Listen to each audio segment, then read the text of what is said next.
Welcome to everyone arriving today for our session with Regenerosity and peer-to-peer learning. What we usually do when we're starting the sessions, and also to allow people to arrive into the space, we usually do 3 breaths together. So I'd love if we can kick this off by putting both of your feet on the ground, like connecting to the ground, connecting to your spine and your sitting bones. Perhaps you have been sitting for a long time today already.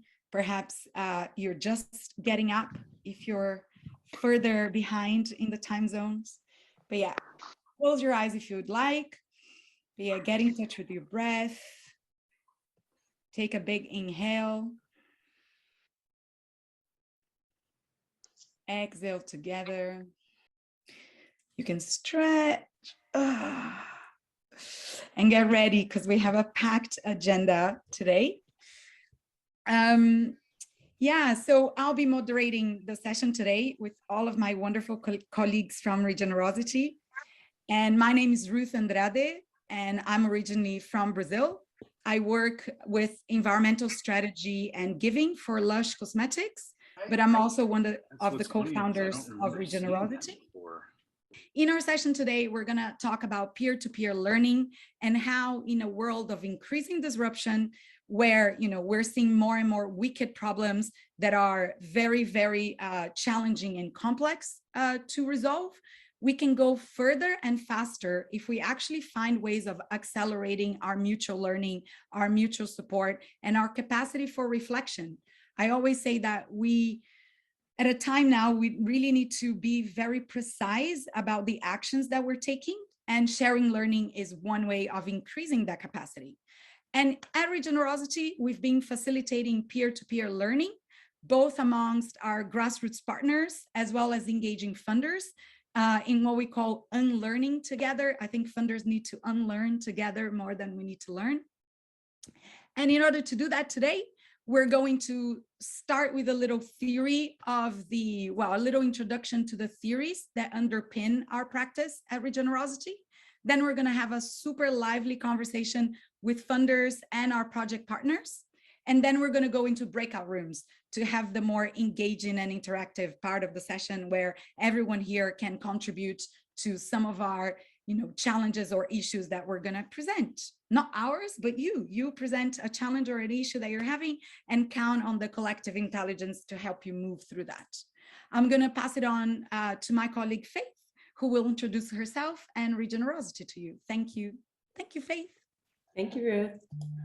I'm Faith Flanagan. I am the new interim executive director of the Buckminster Fuller Institute, which is a 40-year-old organization, and we are partnering with Lush Cosmetics Spring Prize, which many of our colleagues are from, and the UND Equator Prize, and together we birthed Regenerosity in order to bring and build capacity for the projects that we're currently working with.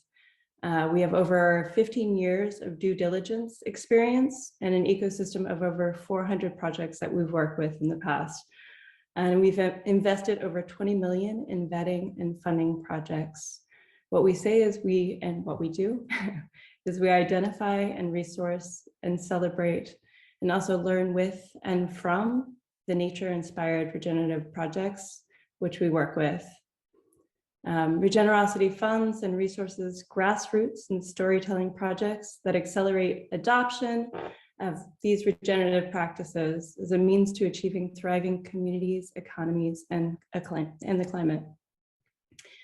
The cascading benefits of working with these catalytic projects include food sovereignty, thank you, Eva, livelihoods, climate stability, and ecological resilience. And we work with a number of projects focused on a number of key issues, including whole systems permaculture, seed saving and sovereignty,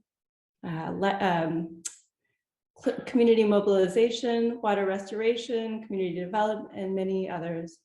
And we work deeply in India, East Africa, and currently in the Amazon.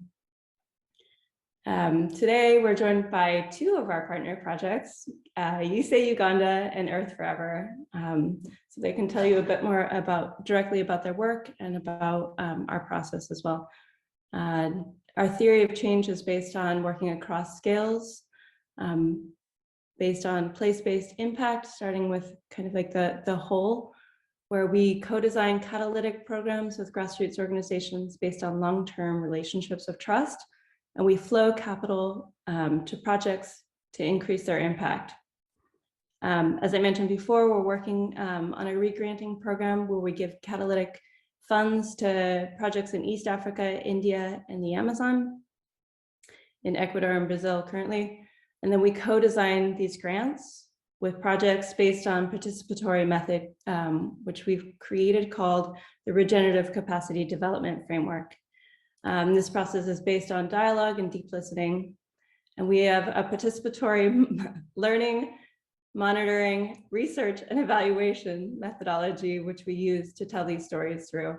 And these stories are told through these peer-to-peer learning circles, which we hold on a monthly basis. And our team can tell you more about that because that's why you're all here. And then we have a network collaboration where we bring projects together through regional communities of peers. And we're currently working on two cohorts. One is based in East Africa, where we had a learning circle actually today. And then the other one is in India, and then we're just kicking off the Amazon cohort. So the larger context of this is being able to share stories and deepen peer-to-peer knowledge, and then build strategy and help to resource each other. So the larger whole is based on this movement building, where we spotlight these stories based on evidence and grassroots projects, and this helps to inspire the larger movement. We see this as impacting projects in their communities from a systemic level to a national level and even to the global sphere. These the programs spring out of questions of how might we shift trillions from the current broken system to the next paradigm, working to decolonize philanthropy and development. We're moving away from the entropic, competitive, degenerative, and oversimplistic system towards a syntropic, cooperative, regenerative living systems understanding. And our goal is to catalyze over 10 billion in the next 10 years through movement building in a way that works to decolonize both wealth and philanthropy and development. And we do this through building partnerships with people like you all. So thank you for being here. We really, really appreciate you all, and hope to continue our partnership. And from here, I'm gonna hand it over to, I think, Ruth. Thank you, Faith. Yeah, thank you. Thank you for that introduction. So as I shared before, one of the first things we're going to do today is to have Juliet explain to us what are some of the methodologies that underpin the peer learning work that we do at Regenerosity. I'll let Juliet introduce herself as well as the methodologies. So over to you, Juliet. Thank you for coming. Thank you, Ruth, and lovely to be here. My name is Juliet Milliken, and I work for an organisation called Realliance, which is a sister organisation of Regenerosity. And our role is to bring together practitioners, funders, larger NGOs who work in disaster and displacement to look again at what regenerative approaches mean in that field and how we can introduce regenerative approaches across the board to people who are fleeing or displaced by climate change or by conflict. I run Regenerosity's peer learning circles along with my colleague, James Atherton, who's also from Realliance and who's lurking in one of the little images at the top of the screen and who's sharing the slides with us today. I've been an educator for, I think, probably all of my professional life, and I guess it's what I am in my blood and my bones. And running the peer learning circles brings together for me a number of theoretical perspectives, methodological perspectives that I've used throughout my life in different places that are all quite important to me in different ways. And while we don't do any of them in a pure sense in our peer learning circles, I think we draw on all of them. So James, if you could go to the next slide, I'll talk you through where some of this thinking comes from. The first, of course, is systems thinking. Systems thinking should, I guess, in this field of work, underpin all of our thinking and all of our approaches to things, which is not necessarily seeing the world as complicated, definitely not seeing it as simple, and Faith has just challenged simple approaches, responsive approaches to both funding and North-South relationships. And though at times in climate change, in disaster, in displacement, life appears chaotic, it's chaotic because we live in a complex system, and we have to acknowledge that complex system, I think, in any intervention we take. Because disaster response, humanitarian response, development, all look at interventions, and interventions, however well-meaning, intervene in a system that has its own shape. And so without considering that, and we can't always foresee that, but without at least taking time to consider that and anticipate that, it's quite easy that the intervention that we make can do harm as well as good. So systems thinking means acknowledging a complex system, probing, sensing, responding to it, and being able to work and willing to work with emergent practice. So being willing to change your plans, because as you see how things roll out in practice, you may have to modify and change. And one of the things we do with our partners in the peer learning circle is frequently say, were your goals the right one? Were the outcomes of that the outcomes you wanted? Is it time that you shifted, changed, rethought? And in rethinking or examining or probing practice, it's always good to have other people do it with you and bring other perspectives to that with you. So complex thinking and recognizing complexity means recognizing the interconnected nature of everything that we do, both the environment we live in, the societies we create, the communities we connect with, and the way in which we interact with all of those, and they interact and affect each other. So bringing together people to talk about that from a wider group draws from, and if you could go to the next slide, James, on the one hand, action learning sets, which were first conceptualized by Reg Revens, but are not really rocket science, are a collective and collaborative approach to problem solving. And a lot of educational institutions and structures will incorporate action learning sets, so they will group people together in a set to share their problems with each other and to hear what each other's got to say, so to share their problems with their peers. Pure action learning sets, as Revens presented them, have a very definite structure where people speak in turn, speak for a number of minutes so that the amount of time we have in the set is divided by everyone in it, speak about practice, speak about problems and challenges in practice, and hear from other people in the set how they might support them in solving that. So other people will bring their questions, their comments, their challenges to the person sharing their problem.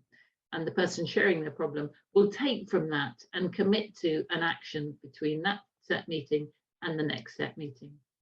We don't structure our peer learning in quite that way, in that we're not rigorous about who speaks. We're not rigorous about timekeeping. We take a much more discursive and conversational approach. But I like to draw upon this notion of action learning sets in terms of thinking that the peer learning groups come together to try to solve a problem with the support of each other. In addition to that is this notion of communities of practice, which I'm sure many of you are familiar with, and which was first conceptualized by somebody called Etienne Wenger, who I worked with in my last institution. And a community of practice brings together a group of people from different areas, different disciplines, different backgrounds, but with a shared passion. So coming together around a particular theme, which you all really care about, but around which you might have very different perspectives. So it enables you, if you like, to try and see that theme from a 360, from the position of funders and those receiving funders, from the position of educators and those being educated, from the position of change makers and those resisting that change. And so the community themselves, through their shared passion, will build a body of knowledge from their practice, a body of knowledge drawing on their personal experience.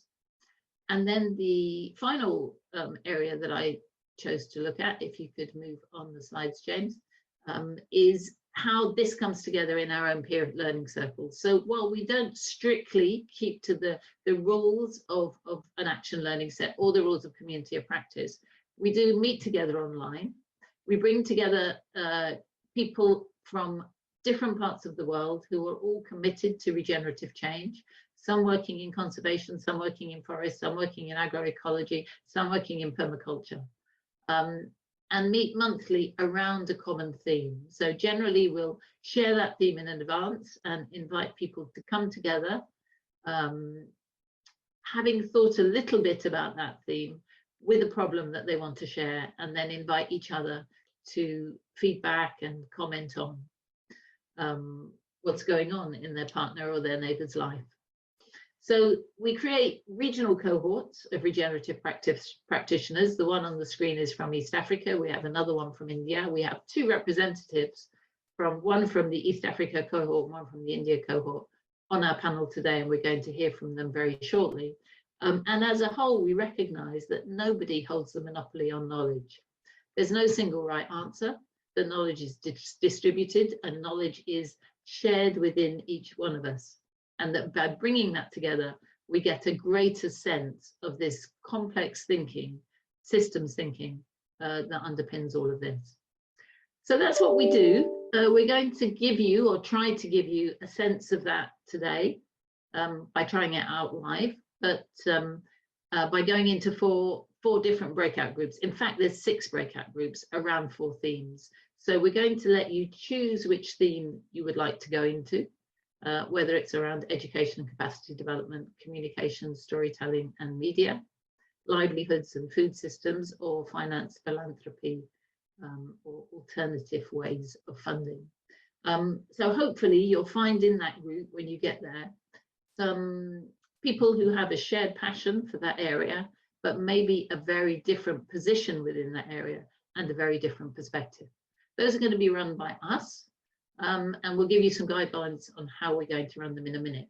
But over the next few minutes, as Ruth introduces you to our panel, which I think she's going to do now, I'd like you to also, if you're happy and able to focus on 2 things at once, to start thinking about a challenge that you might bring to that group that perhaps you could do with or benefit from some advice, some problem solving from your peers in that area. So back to you, Ruth. Thank you, Juliet. Thank you. Yes, to embodying complexity. And again, it is part of what we believe that shared learning and mutual support helps us navigate some of those complexities, because we're bringing many more voices and different angles to the same issue. So yeah, and as Juliet mentioned, we have been hosting the peer learning circles together with the organizations that we have the absolute privilege of working with. Especially in East Africa and in India. We also have a community of practice with funders, as I said before, to go deeper into the topic of trust-based philanthropy. And as inspiration for the work that we're going to do later together, we thought it would be quite interesting to hear some of those stories from the people that are taking part into the peer-to-peer learning circles and the communities of practice that we have going on. And they're also going to join the breakout rooms, and they're going to help facilitate with their experience the conversation today. So I'd love to introduce you to our 4 panelists. I'm actually going to let them introduce themselves, and then we're going to have a conversation. So I'd love to start with Noah. Noah, if you can introduce yourself and your organization. Yeah, just briefly introduce yourselves to us. Thank you so much, Ruth. My name is Noah Sempija. I'm calling in from Kampala, Uganda, the Pearl of Africa. And I'm so excited to be here. It's quite late in Uganda, so I may not be as clear as possible. And yeah, but I'm happy to be here. Well, I work for YICE Uganda, and we are a social organization that implements regenerative farming activities for the displaced persons and women in Uganda. And we are working closely with Regenerosity. And I'm excited that I'll be able to share how the peer learning, circles have helped us learn and be able to change communities that we're working with. Thank you so much. Thank you, Noah. And I'd like to hand you over to Komal now. Hi, Komal. Hi, Ruth. Hi, everyone here. Thank you so much for having me here. And my name is Komal. I'm a permaculture designer with Earth Forever Conservation Foundation. We're an organization based in Maharashtra. We work with tribal farmers in this region, and we run a permaculture demonstration farm through which we conduct our learning sessions with the farmers. It's a participative process. It's in partnership with the farmers. And we focus, of course, on regenerative farming with trying to build resilience within the farmers on food and nutrition security, as well as supplementary income for them. Thank you. Wonderful, thank you. And then our third panelist is Renata from Be the Earth Foundation. So Renata, perhaps you can introduce yourself. Hi, everyone. Thanks so much for having me here with you. I'm head of philanthropy in Be the Earth Foundation. I'm originally from Brazil, based in the UK at the moment. And Be the Earth is a foundation that works for a world that nurtures all beings.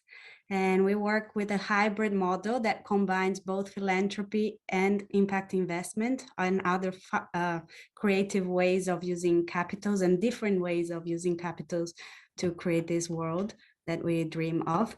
And we have a structure that bases itself in people. So people and organizations that we work and very closely with in relationship, trust-based and co-responsible ways of doing projects together. Places, so living examples of the world we want to see and feed and see grow in the world. And programs, so ways to support each other to learn and catalyze our impact in the world. Thanks so much. Thank you, my dear. And last but not least, James, who actually supports the running of the Peer Learning Circle. So over to you. Great to be here with you all. Thanks so much. So exactly alongside Juliet and our colleagues Wagesa and Sanjana, we help to facilitate these spaces of peer learning on behalf of Regenerosity. And Juliet and I also work with an organization called Realliance, which is specifically focused on regenerative work and regenerative practice in the areas of, in the sectors of humanitarian and development work. And with Ruth, I also work with Lush Cosmetics. I'm part of the Spring Prize, the Lush Spring Prize coordination team, which is all about celebrating and rewarding fantastic eco-social regenerative work. And we actually had the pleasure of meeting Komal and Earth Forever and Noah and YICE Uganda through the Spring Prize. So it's fantastic that this brought us all together. Perfect. And now it's my favorite part, which is can we all get together and talk about our experiences and how it has been for us. So I think one of the main things that I wanted to ask is like, what is the value that you're seeing in being part of these communities of practice or being part of the peer learning circles? Like how is that shaping or changing the work? And if you have any stories to tell. So perhaps I'm going to start with Noah while your connection is there. Like share a little bit with us how the impact of learning or shared learning has had on YICE and your work. Yeah, thank you so much, Ruth. I hope you can hear me well. Oh, good. Perfect. Thank you. Yeah, sure. Just a brief introduction to what we are doing. We are currently implementing a really very exciting program funded by Regenerosity in a refugee settlement in Nakivale in southwestern part of Uganda. And a settlement hosts over 140,000 refugees who come from the Democratic Republic of Congo, Burundi, and Rwanda. And when they get to Uganda, the government gives them small pieces of land so that they can carry out their, they can plant their food and kind of do not necessarily depend on food, aid from World Food Program. And this is how we came in with regenerative farming. And our goal is how can we help the refugees in this settlement use their small pieces of land to plant sufficient food that's enough for them to eat at home and have nutrition for their children and probably sell the rest. And for us to do this better, we thought it was big also to engage the local communities. And now we thought that for us to be successful, we had to create learning groups where refugees and the host people could share stories. Imagine I mean, you know what's happening in Ukraine, for example, and imagine all the millions of people that are living and running away, and they go into new countries and they have to start a new life. And they are given land, for example, they need to start planting food. They don't know the weather, they don't know how is farming done in Uganda. It's always tricky. And we thought creating groups that combine both refugees and the nationals is a great idea. And now, interesting thing we've learned is that the peer learning that we created are really very, very helpful. At first, we thought we are the nationals to share the stories, but we also learned that the refugees have really interesting stories to share. And in one of our conversations, we are setting up a demo site, and we had a challenge of the goats. So the goats would eat the vegetables that we are setting up. And then we started to identify what the solution would be. And we are like, let's fence, the demo center. We didn't have the tools and the resources to do that. And we almost gave up. And the solution we had was, okay, let's set up a demo in another area where there are no goats that would affect our vegetables. You know what happened? A refugee told us, you know what? For us in Rwanda, we have a technology. What you do, get the urine goat, smear it around the vegetables that you planted, and when the goats come smell on them, they will never come again. Trust me, we tried it and it worked. And up to now, when our farmers plant their vegetables or food, and the goats are disturbing them, because I mean, they rear animals, they have goats, they have cows in the settlement. They just correct the urine, smear it on the garden, and the goats will say, I think we can't go there. And that's one of the things we've learned that is really exciting. And probably without these learning cycles, wouldn't have been in position to learn this technology. So that's one example I'll give, and I'm happy to, let the others contribute to that. Thank you so much. Okay. Well, what I love about that story is first, like really honoring the wisdom that anyone coming to that ecosystem, even if you're not from there, can bring. I think that's really beautiful to hear. That's really cool. And then I second is exactly the title of this talk, is like it accelerates, right? Like if we're sharing learning, we're accelerating our capacity to deal with those issues. And Komal, I'd love to hear from you as well. Any stories about shared learning, or participating in the learning circles, or stories from your own organization around learning? Absolutely. It's been actually such a keystone part of the process with Regenerosity and the whole participative process. For example, right now, this is peer-to-peer learning. I'm definitely going to try this with the partners who we work with. This is excellent. Put the goat urine around the vegetables, that's brilliant. So this is the beauty of it, right? So and this happens in every time. So every month that even we meet with the Regenerosity team and with the other partners across India who are funded by the same program, it's like, and sometimes we think that peer-to-peer learning would be that someone has a challenge and another person might have the answer to that. The beauty of it is that it's not always that. Sometimes just everyone presenting their challenges, because we're a very young organization, Earth Forever, and it's just been a few years since we've been in action officially as an organization.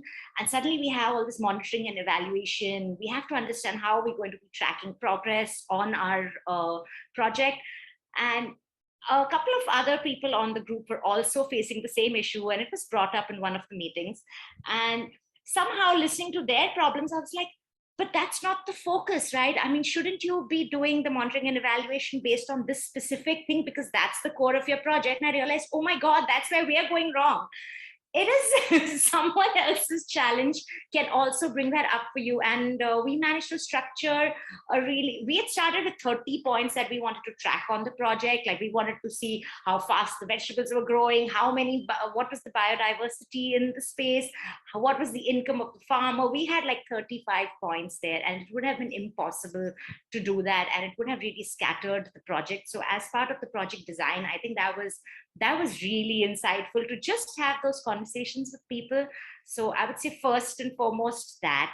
Secondly, we're all so busy working on the ground. I'm sure everyone here understands that. You're on the field, you're doing your back-end work. There's always so much to do. But the chance to fraternize with people across the country facing the same challenges, because I think at the end of the day, all of us understand regenerative farming, what are the issues that we face with the farmers or on the field. And just knowing that there are others who are facing this, being able to share notes on that really creates a support system. And we may not be calling each other up every day, but that once a month tells you that, okay, wow, everyone's just dealing with it. Be calm, take a backseat, So there's so many levels of this, how it works with our peers. Also with the organizations that we work with on ground. So we work with a local organization on ground called Subbhumi India. And they're the ones who actually gave us access to the farmers, because coming in from the city saying that, we are permaculture designers and we understand regenerative agroforestry. A lot of farmers are like, yeah, you come from the city, you have no idea, what are our realities. But being partnered with a local organization that was of farmers who gave us access is a trust that they have built with the farmers who they have been working with for the last 15 years. That was an automatic transfer of trust to us. So it actually gave us the opportunity to do that. And in our interactions with the organization who we work with, simple things like, in other parts of Maharashtra where we have worked, you grow lentils and pulses in the summers, right? In the monsoons. In this region, the monsoon is so heavy, the rains are so heavy that they grow pulses later. So when we were creating our planting strategy, it was first like, oh, monsoon, great, pulses. But then when we sat down to have a session with Subbhumi and we said, okay, this is what we're planning. And they were like, no, we can't do this. This doesn't work for our region. So a lot of little insights which are from the climatic conditions to the cultural sensitivities that people there have for certain things, like they may grow certain things specifically for certain ceremony. And so adding it into their kitchen garden or their food forest would really add the value to them. So we were able to incorporate a lot of those things. And I think the process taken through and through from Regenerosity to the other partners who we work with into the project has added, like, it's a tremendously insightful process. Great, thank you so much. And I think, hearing you, I think for me, it's also important that, we have all of these scales of a project, right? So from working from the farmer to local organizations to this network and to like the wider movement and the wider system.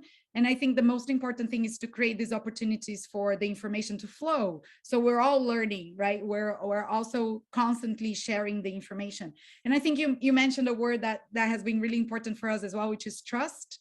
And then I also wanted to ask Renata, because part of the work that we're doing in our funding working group is really asking ourselves, like, how do we collectively move towards more trust and trust-based philanthropy? So Renata, I'd love to hear from you as well. We are also learning from you, like you have also been mentoring us on flow funding. So yeah, it would be great to hear from you. Yeah, how has it been? What has the impact of working from a perspective of sharing learning? Thanks. Well, I'm afraid it won't be as exciting as these stories from the ground, but I'll do my best. I guess it's worth giving a bit of context that I come from a decade of being a social entrepreneur, working on the ground and being an activist with community engagement. And then life took me to this position of being in a young family foundation. So we have opportunity to create a lot of things, which is amazing.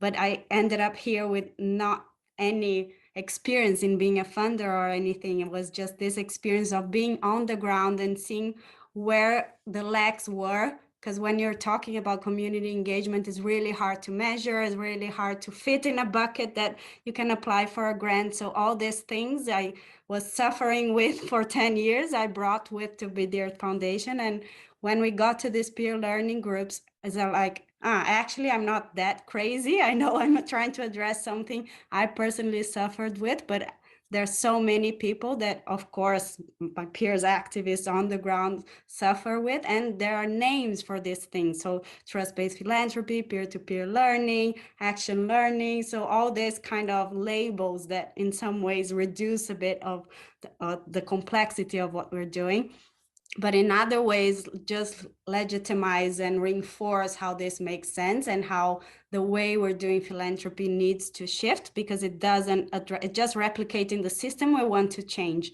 So I think my story that I want to bring here was thinking a lot what I could share with you, and was one of my first experiences as a funder that was invited to co-create a project with another funder. And the difference is that this funder was born in their family wealth with the family foundation, while I kind of just arrived in this position. So I think that brings a different perspective. And then when we started the process, actually, we realized the person already knew what they wanted to do, and it was amazing what they wanted to do. And this person is really inspiring, and I really appreciate them. But we were a bit like, I thought we were here to co-create and to be questioning each other, and actually you already know what you want to do. So why are we bothering doing all these weekly meetings and spending all these hours together if we know what you want to get to, right?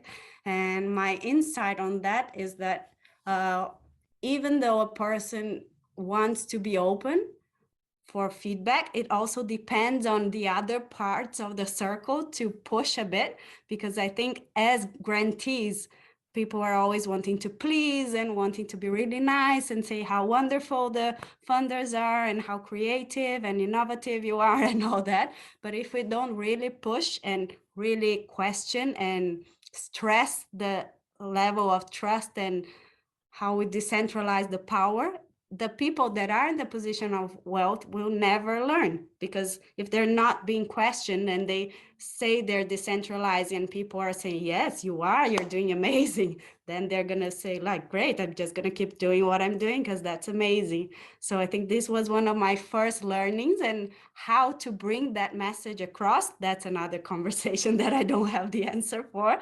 But I think that's something as an ecosystem would be great to work on, just putting fully cards on the table. And if we're talking about trust-based relationships, we need to dive deep into those trust-based relationships.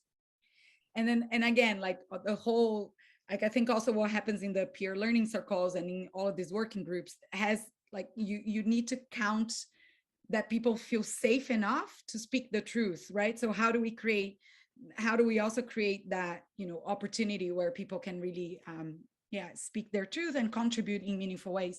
And James, like to wrap this up, I wish we had loads more time for more stories, but to wrap this up, what are some of the stories that you have seen being part of the working groups, and maybe stories of things that didn't even go, so well, or some challenges that you're also seeing? Because I think it's also, important to highlight that.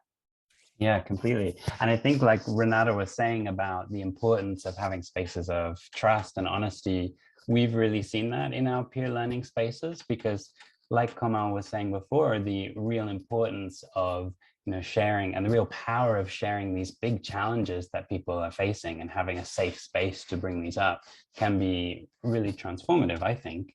And for example, in our shared space with our Indian colleagues, Komal, in the Indian Peer Learning Circle, there have been some really big challenges coming up. Like many people have been saying, the farmers that people are working with have been seeing very real effects of climate change, for example, and year on year, the weather is changing so much that it's completely changing the way that people are engaging with their farms.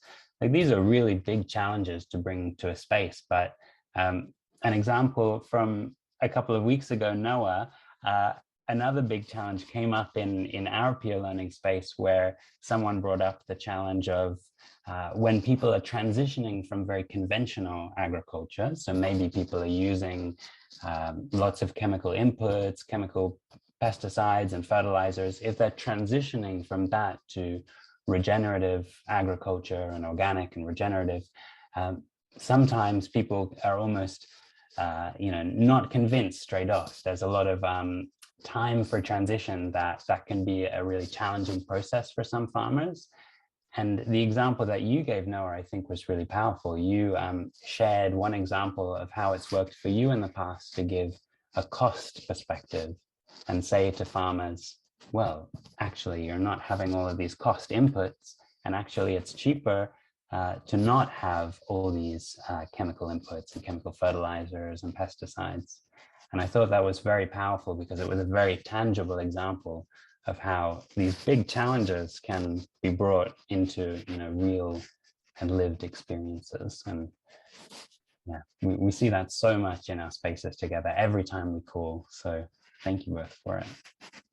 Yeah, and I really appreciated that we're trying to harvest those stories more from the peer learning circle, so we can also transform them into blogs, into stories, so the learning can also come out of those communities of practice into the wider world. And as a small way of doing that today, like the next part, we're also going to see Komal and Renata and James and Noah facilitate those sessions now, so we can all create a little bit of that experience. And I'm sure there's like 50 people on this call. There is a lot of wisdom that we can use to help shift some of these big complex challenges. So I'm going to hand this over to Juliet so she can remind everyone how the breakout rooms are going to work. And we will thank you so much to all the panelists. And we're going to have half an hour for this breakout session so we can experiment. Of course, it's just going to be a little, experiment in peer learning. But at least I'm sure it will be useful. To be honest, yesterday we were practicing this and it was already useful, like just practicing it. We were already giving each other a lot of insight. So yeah, hopefully that can be shared with all of you now. So yeah, over to you, Juliet, and thank you. Thank you, Ruth. And James, thank you for being on it already, as always, and sharing the slide that we need. So as you'll see on the screen, this is the slide we saw just before the panelists shared their feelings and their thoughts. There are 4 areas or 4 thematic groups. Please choose the one that most resonates with your interest. There will be an opportunity for 1 or possibly 2 people in that group to share a challenge. So we're really hoping someone's going to come to it with an actual real problem to share. It's always much richer if we're focusing on real experience. And each group will have 1 or possibly 2 facilitators, and we'll have a Jamboard in the background in which one of the facilitators or one of the participants in the group will record some of the key issues that come up so we can share the learning at the end. And James, if you could go on to the next slide.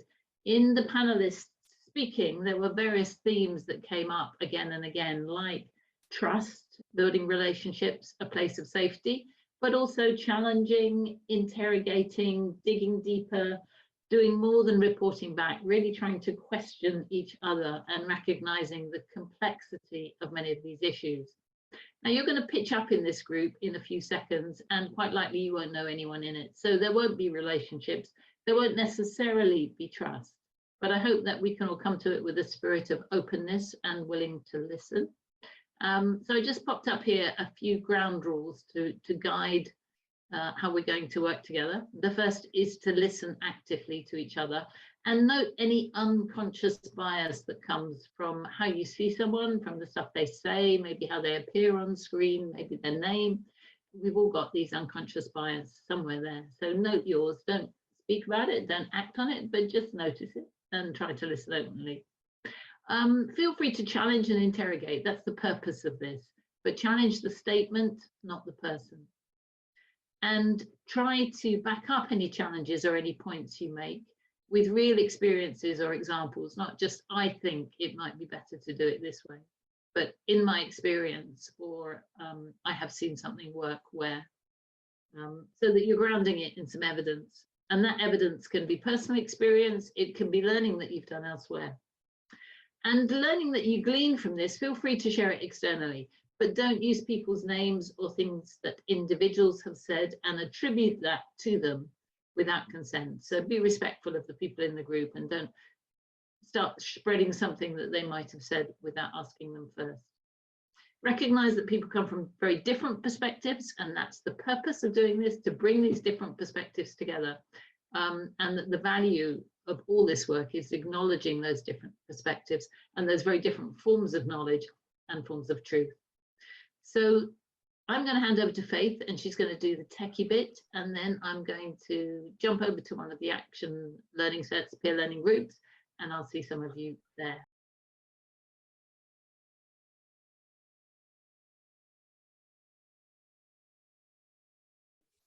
Try to collect some of the insights of the groups. That would be great.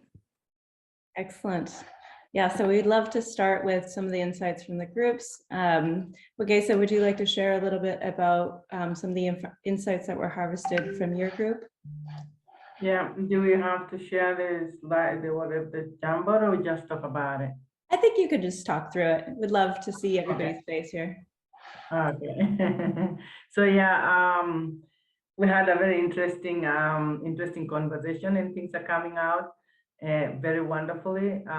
Like Peter is talking about a group where he works, and they have, I mean, John, they have challenges of a city where he lives and he works, and there are people, I mean, the stories they get inside, the stories they get outside is not what is inside. For example, the mood inside is gloomy and people are living bad life, but out here there's cosmic kind of relationship where they say things inside there is good, and he works inside so he knows. So I think it's really disturbing to realize that the conditions inside are unfriendly, and outside the stories are saying everything is glossy, you know, something like that. And Sasha also gave us a story about how they extract information through workshops and stories, through, I mean, localizing stories from the communities where they work. They do workshops and stuff like that to bring out the information, but they also have challenges on how, you know, how does it benefit and how to sustain that, you know, things like those. Enrique was talking about how you have to watch out about creating rift, like, for example, the Democrats versus the wherever in the US, where you have to fit your story according to probably the people you're talking to, you know. Like if you're going to talk to Democrats, you can't bring up a story that will bring a rift between the Democrats and the Republicans, you know, something like that. So you have to really watch out, especially when if you don't understand the community where you're going, probably it can cause a rift or may not cause a rift. So yeah, things like those. James, do you want to add on something? I think that's fantastic. And I think Edric also, if you don't mind me sharing, Edric also said on that, to create this kind of cohesion and messages that can be acceptable and reached by many people, the power of music and art can really help with this. So something that's fun and creative and joyful can really help, you know, spread these messages. Yeah. Beautiful. I'll share a little bit about our group, and then I would love to hear from each of the other groups. So there are two other groups that we worked with. In our group, Geeta Mehta from Asia Initiative proposed a challenge that she's facing with the farmers that she's working with, which is the rains are becoming more unpredictable. And you know, the issue is, how do you reach more people about the loss of water and water retention and water on the crops? And how do you make this water scarcity issue come to the forefront? And so we had a pretty lively discussion about bringing agricultural design and cotton projects from small scale crop holders, EM research, so effective microorganisms from John.